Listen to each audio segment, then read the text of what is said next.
A big part of my career has been looking at the therapeutic value of the 12 steps because the 12 steps really have harnessed some powerful psychological forces that creates an amazing change in our life. What is that change? Well, the truth is that the 12 steps are engineered to help us achieve emotional sobriety, to achieve true independence of spirit, to achieve autonomy, to learn how to take care of ourselves. These are things that we don't know. Emotional sobriety really helps us learn how to have a healthy relationship, how to have union with the preservation of our integrity, how to cooperate with integrity. Most of us get lost in our relationships. Most of us do a lot of things we don't want to do. We don't really know how to show up in a good way.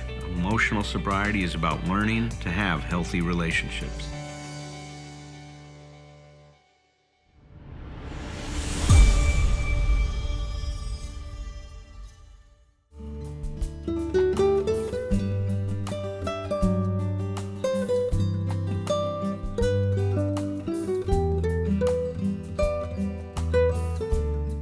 We are now at the conclusion of discussing the third insight in my book, 12 Essential Insights for Emotional Sobriety.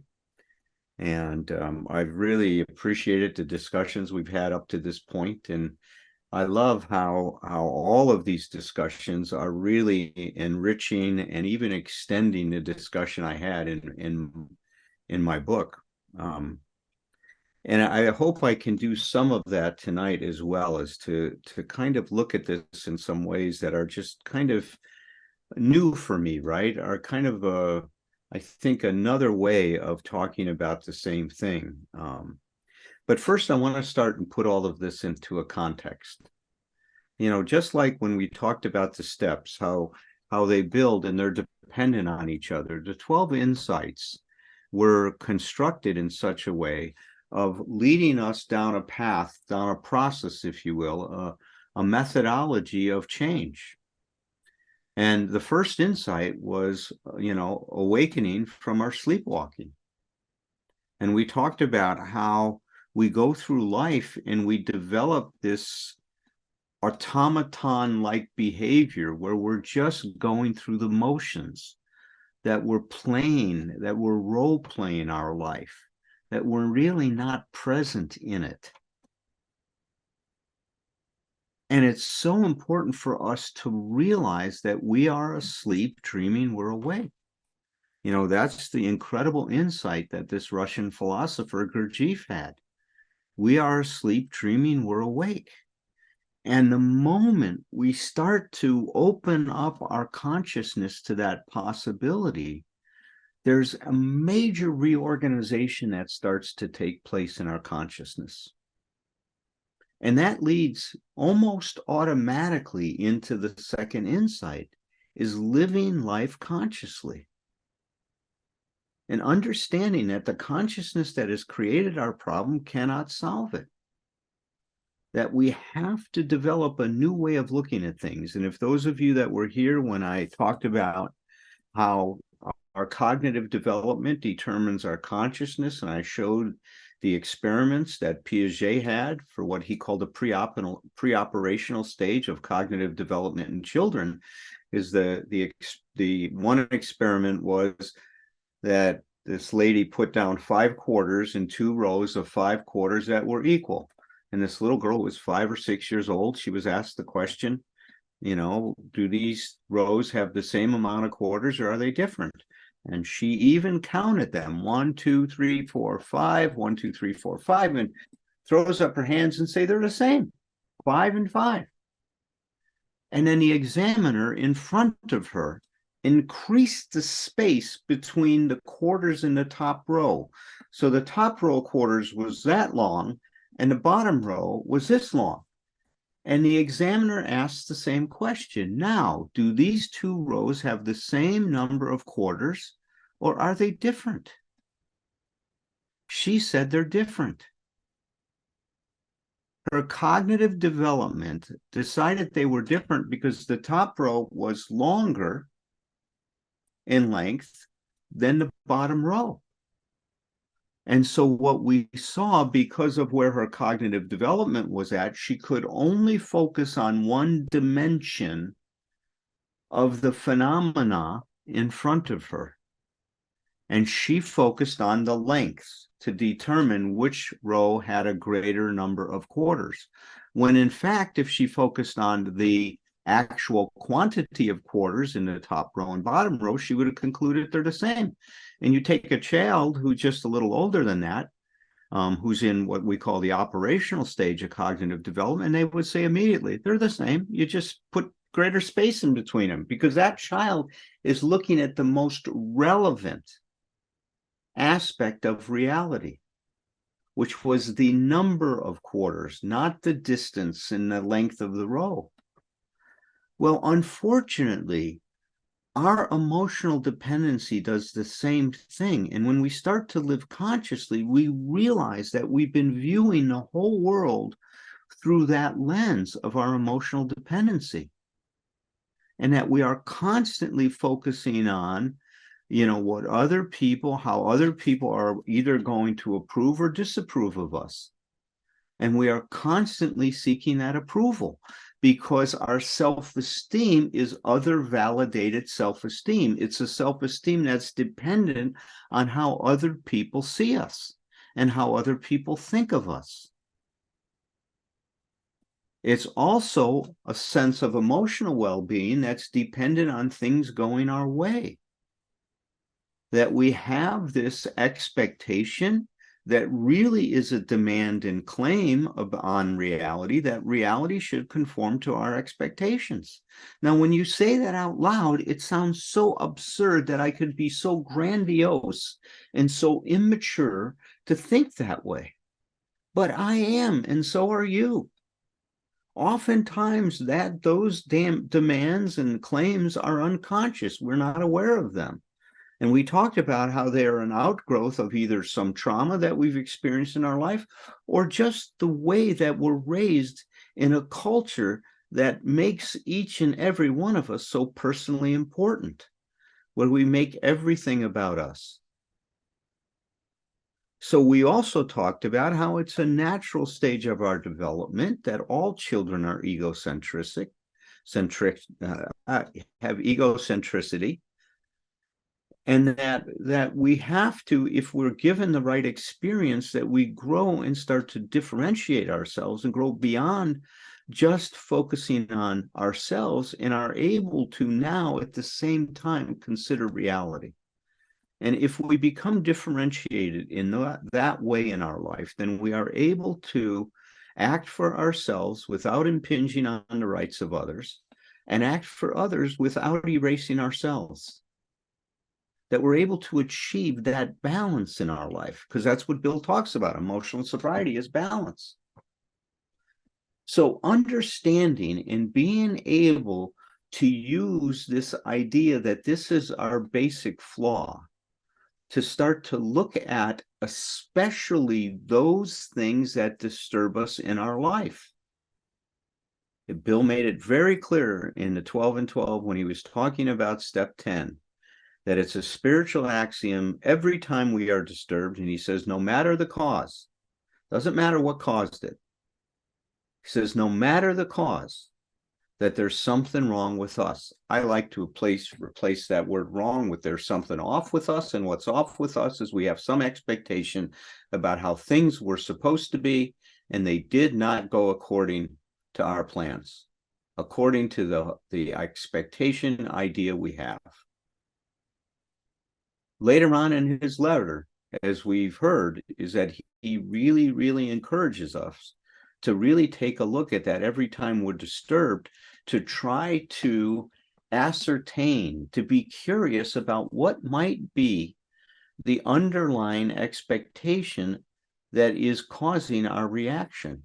And he suggests doing that by looking at the claim we have and the underlying dependence that has created that claim. So in line with that, in my first book on emotional sobriety, which was 12 Smart Things to Do When the Booze and Drugs Are Gone, that was published by Hazelden. And in my latest book, 12 Essential Insights, I suggested that we use a form to try to unpack our emotional disturbance. And I will show you that right now by sharing my screen. So you can see that on this table, that there are 5 columns. Now, what I suggest we do when we hit something that's bothering us is that we try to be as objective as we can in describing what happened.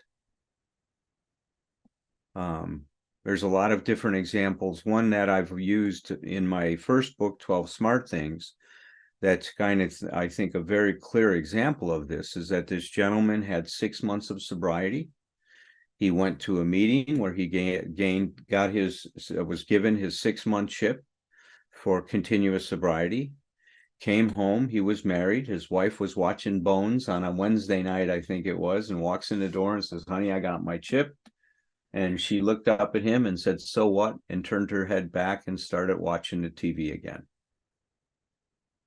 He became very upset. He stomped up the stairs, slammed the bedroom door, and he started to fantasize about going out and drinking and thinking to himself, well, how would she feel about that?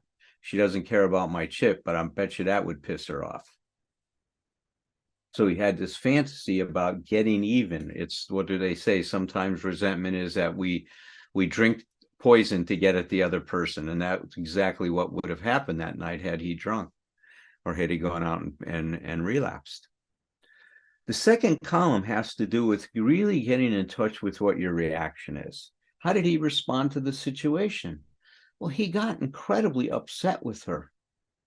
And he had this idea is that she should have been much, much kinder in her response and much more supportive, that she wasn't being a very loving and supportive wife. So he had a big should in terms of how she should have behaved. And because she didn't behave that way, he was quite upset with her.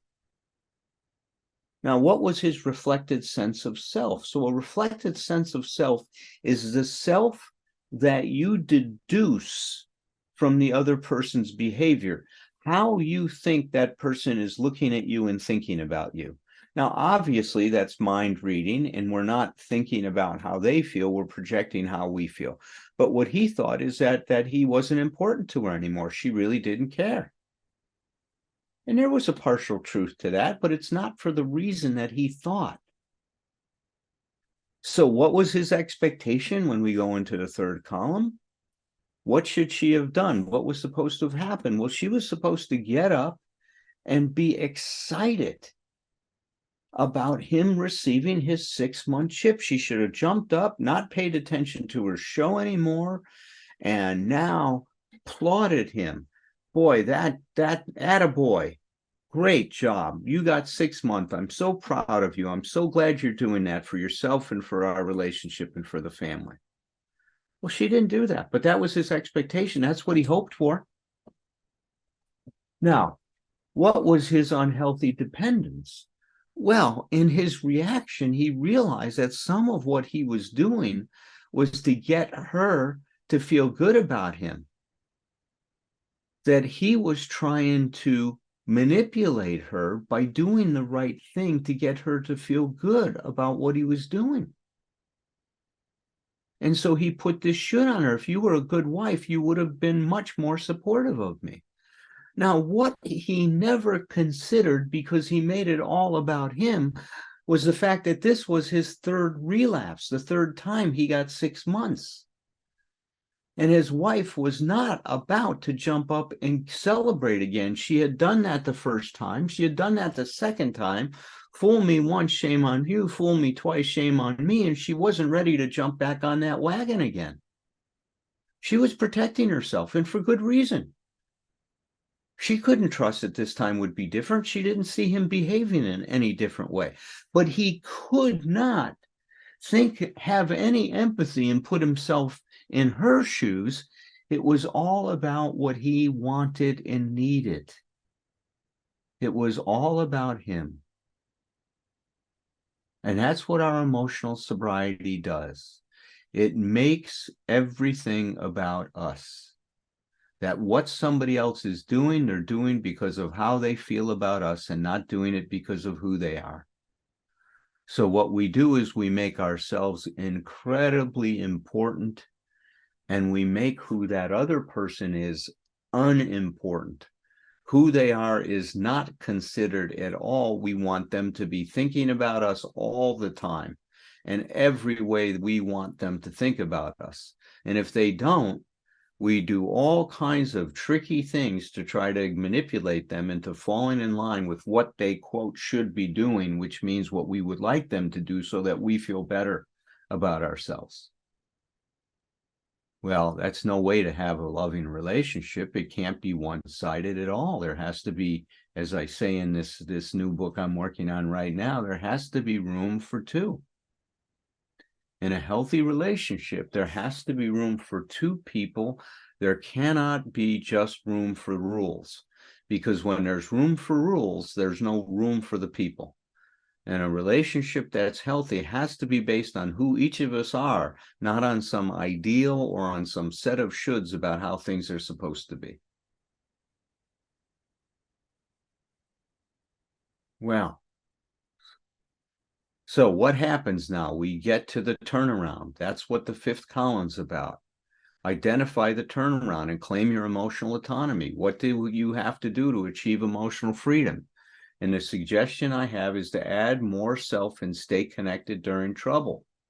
Do not get alienated during trouble. Find a way to stay connected. Do not let that trouble create a rupture in the relationship by either blaming the other person, running away from the situation, avoiding the situation, avoiding the conflict. Try to stay connected and add more self. If we can do that, that grinding will result in greater emotional maturity and will develop in a deeper development of our ability to hold on to ourselves and to grow. So what could he have done in that situation? Well, had he stayed connected and says, God, I'm baffled. I thought you'd be excited. If he showed some curiosity about how come this doesn't mean more to you in the way I hoped it would, she might have said, because you've done it so several times. And then maybe when he heard that, he might have been able to have some empathy. And instead of letting that experience alienate him from his wife, he could have had some empathy and said to her, I understand. And it could have brought them back together. It could have connected them, and they could have had a more positive experience, even though what was happening was a negative situation. See, emotional sobriety is about freedom. It means not letting the situation define what you're going to do and how you're going to respond, but letting the best in you struggle with it and to learn to claim your experience. And that would have been the possibility that this man could have had he been more emotionally mature. Now, that's the difference between what we call emotional reactivity versus being responsive or responsible, being able to respond and to consider, to stay in the gap between the stimulus and your reaction and use whatever information you can in that gap to find the best response to that situation that's going to honor you and honor the other person. That's going to create an I to thou relationship where you're going to be able to act on your behalf without impinging on their rights, and you're going to be able to be selfless without erasing yourself. And what I said that he could have said, and even if she said what he said, I'm so disappointed that you don't feel that way. And I hope this will be different this time. And I totally understand how you're not ready to jump on my bandwagon. I hope things can be different for us. Good evening, Roger. I don't know if Herb is here or not with us. I saw him earlier. I hope he's still here. Here you are. Hey, Herb. Look at that young man. Definitely here. All counted for and present. Present and accounted for, sir. That's how we said it in the Marine Corps. Present and accounted for, sir. All right. Well, the monk and the Marine are here, Raj. So why don't you start it out? Okay. Well, first of all, thank you, Al. I think you had an inspired moment when you came up with your emotional sobriety inventory, because it really organizes and crystallizes each part of what we're talking about when we're being governed by excessive emotional dependency. we've been talking in recent weeks more about the how, more about, okay, I want to become less emotionally dependent. I want to become freer. I want to become more aligned with reality. But how? Well, your emotional inventory form is a great part of that answer, right? It's a great step in that direction. A piece that most of you have heard me mention before, but I'm going to mention again now because I think it's so important. Over the years, especially in recent years, where I've talked with my clients more about emotional sobriety, there's a fair amount of confusion among them. Because on the one hand, if they've been reading your prior book, 12 Smart Things, or this book now, Alan, on the one hand, we're saying what emotional sobriety does is it leads us to make everything about us, right? It puts us at the center of everything. Other people's behavior is about us, situations we're in, and so on, have to be about us. And yet, when we get to step 5 in this column, part of the solution, you say, is to stay connected, but also what else? Add more self. And it's easy, I think, at least in my mind, to go with, well, wait a second. I thought having too much of myself was the problem. I thought being too egocentric and too focused on me was the problem. And I just want to reiterate to people, I know we've said it in a number of different ways over the last months and years, but what we're talking about when we say add more self is exactly exemplified in what you were describing.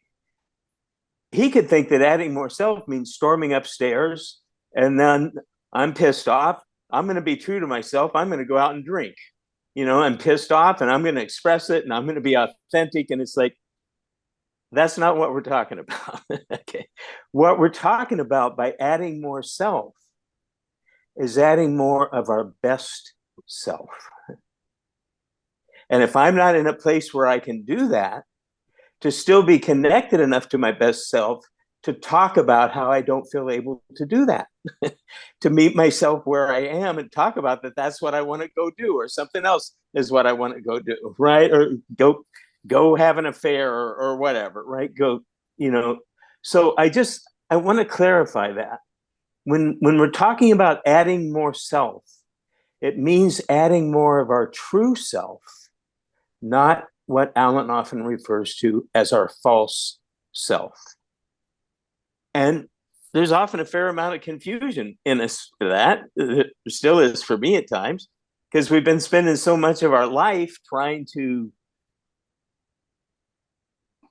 make real this, very self-protective, very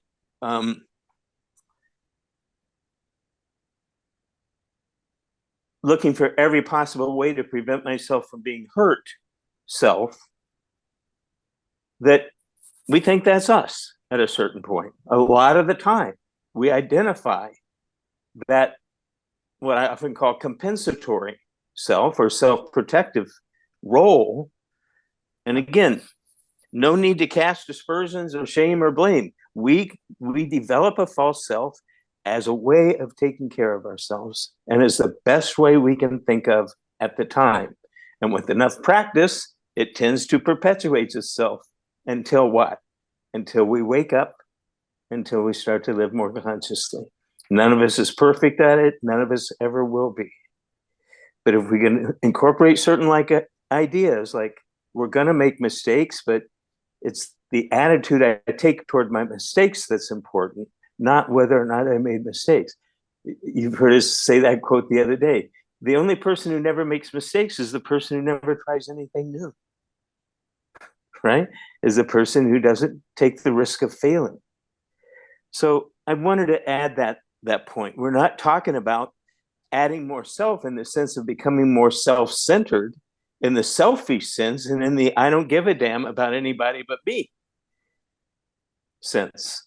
So that's all I've got to add for tonight. Herb, what are your thoughts?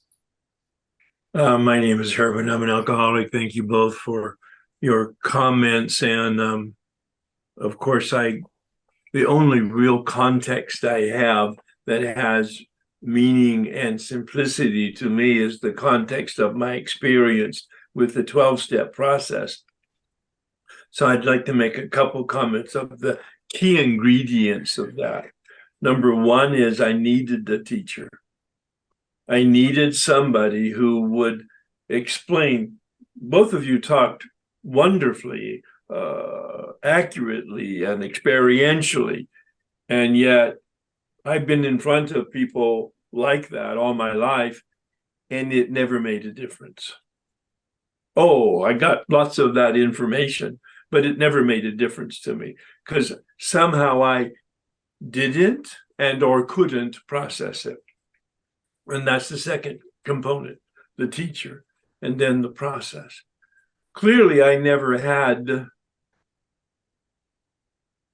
effective processes that I was exposed to in terms of my philosophy and my theology and my psychology and my therapy and my self-help, all of them contributing. I have no disrespect or minimizing any of that. But when I finally got to the 12-step process at 5 years of sobriety, and this man had a similar approach that Alan has codified in different language with regard to the step process, beginning with the body, and that is the disturbance that Alan was talking about, is those instincts, the anger and the fear and the dishonesty, the anger, that fight, and then the flight, and then the freeze, instincts at the biological and then at the emotional level as they were manifesting. And this all wasn't explained to me.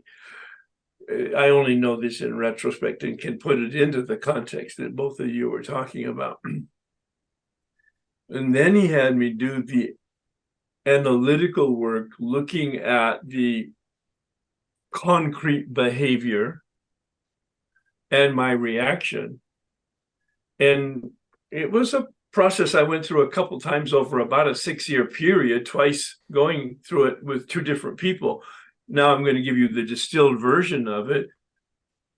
I was able to see my beliefs looking at my reaction, my expectation.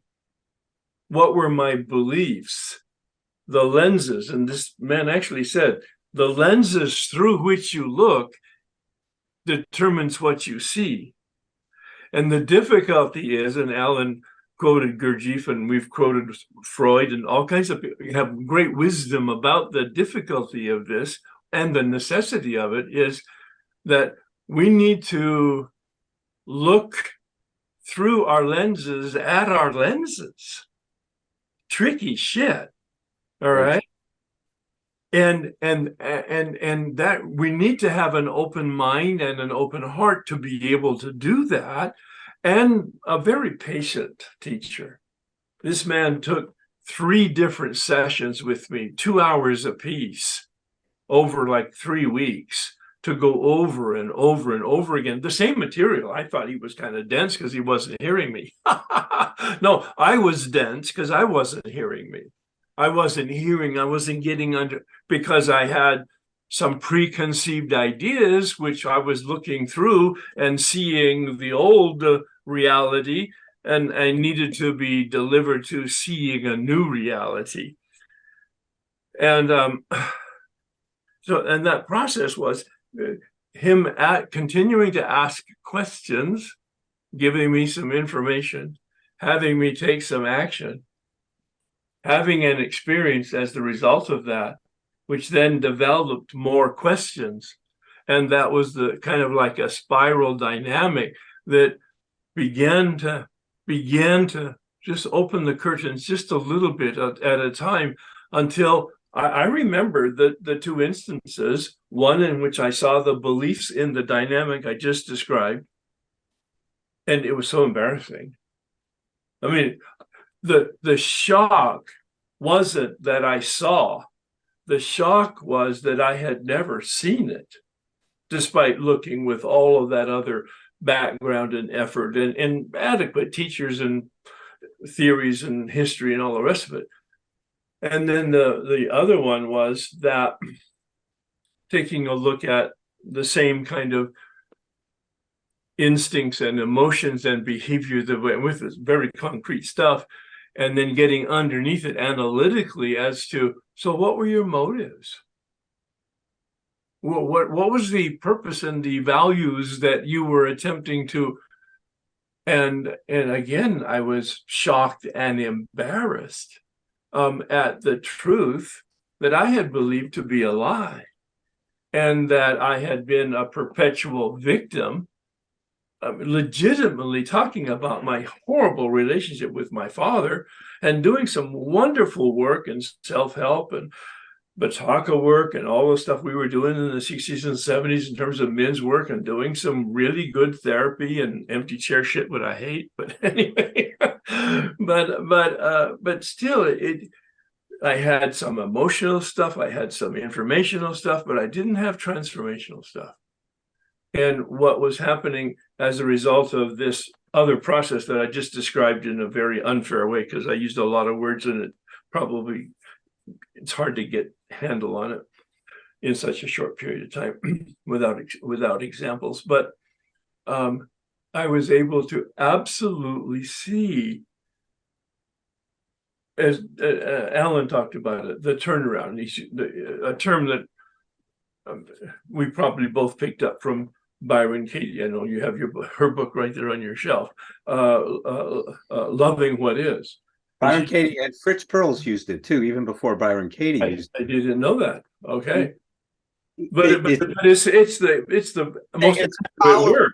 It's a very powerful shift in consciousness. It's a total shifting. And so I love the term true self, false self. I use it all the time, but it gets a little vague and new agey and psychological and that kind of thing from my standpoint. And it's so where was I going with that? It's really taking a look at the lie that I have believed about the script that I had about life, and then eventually seeing the truth that I am not a victim. I'm at the very least an accomplice, and at the very most the perpetrator, but I am 100% responsible. I don't have a part in the creation of my life. I'm 100% responsible. I have exactly the life I've created by my reactions to all the life circumstances I've had. And I've got, again, another bunch of notes, but it's so reinforcing to see it from different angles, different people, different vocabulary, different processes. Mine had a different vocabulary and a different process, but the outcome was the same. And the key word, rather than the false self, true self, and whatever else we're using, is that consciousness word that we're using.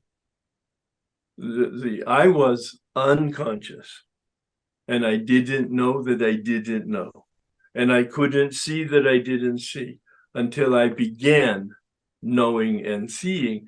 And then you get some traction, as long as you're willing to continue being humbled and humiliated by the process, because it's deconstructing so much of what we've taken a lifetime to construct. Thank you. You know, one thing I was going to say, Roger, I really liked how you brought that back to trying to understand the difference between the self that's making everything about us and the self that's more balanced.